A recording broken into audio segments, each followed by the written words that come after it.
Bienvenue sur la page de Mec Ingénieur. Aujourd'hui, je vais vous montrer la notion d'array. Un array n'est rien d'autre qu'un champ qui nous permet d'enregistrer des valeurs dans ce champ. Ça peut être des valeurs de type integer, string et même des classes. Comment définir un array? C'est simple. Si nous souhaitons définir un array de type integer, alors vous définissez le type de votre array comme ceci. Ensuite, vous allez définir, vous donnez le nom que je vais appeler array. Ensuite, je vais faire comme ceci, new, et integer comme ceci.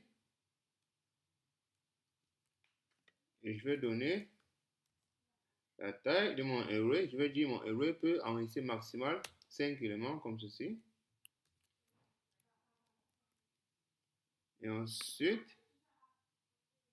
c'est comme ceci, 5 éléments. Et ensuite, une fois avoir fait cela, vous avez la possibilité d'enregistrer un array à la position 1, comme ceci.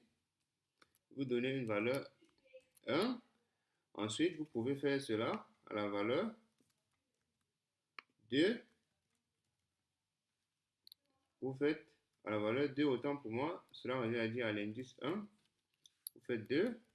Ensuite, si vous souhaitez afficher le contenu de tout cet array, vous pouvez faire comme ceci.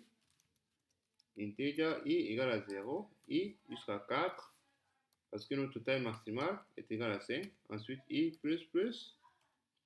Et ensuite, nous allons afficher notre système .out.print comme ceci. Et je vais afficher le contenu de mon array comme ceci. Nous verrons que pour la valeur 0 et la valeur 1, nous aurons pour contenu 1 et 2, mais pour la valeur 2 jusqu'à 4, nous aurons pour valeur 0. Pourquoi 0? Parce que en Java, lorsque vous définissez un array et que vous ne l'initialisez pas, alors automatiquement, toutes ces valeurs sont automatiquement attribuées à une valeur 0, c'est-à-dire initialisées à 0, comme ceci. Lorsque j'ai compilé mon code, vous voyez, on a pour la première valeur 1 et la première valeur 2, comme ceci. Une autre façon de déclarer votre array est de la façon suivante. Vous pouvez déclarer votre array de la façon suivante. Vous définissez comme ceci. Integer array. Vous définissez comme ceci. 5. Et ensuite, vous faites. Et ici, vous avez la possibilité directement lors de la définition de votre variable de donner les valeurs qui seront contenues dans votre array comme ceci. Et ensuite, l'affichage de votre array reste le même que celui dont nous avons programmé il y a de cela quelques secondes. Comme ceci, je vais afficher à l'élément, à la puissance, à l'indice 0. Et ensuite, nous verrons qu'on a notre 1. Si je change d'indice, comme ceci, nous verrons que nous aurons 3. Et c'est tout.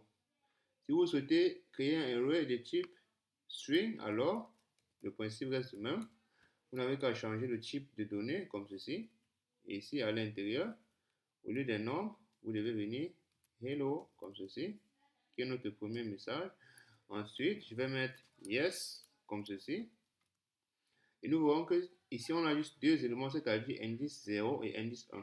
Si on essaie d'afficher le contenu à l'indice 2, alors nous allons obtenir une erreur. Pourquoi? Parce que l'indice 2 n'existe pas. Nous allons obtenir une exception comme ceci, qui nous dit que notre élément, notre array ne contient que deux éléments. Alors, pour cela, nous n'avons qu'à chercher l'indice qui existe. Par exemple, si je prends l'indice 1, nous aurons pour message yes. Et si je prends pour indice 0, nous aurons pour message hello.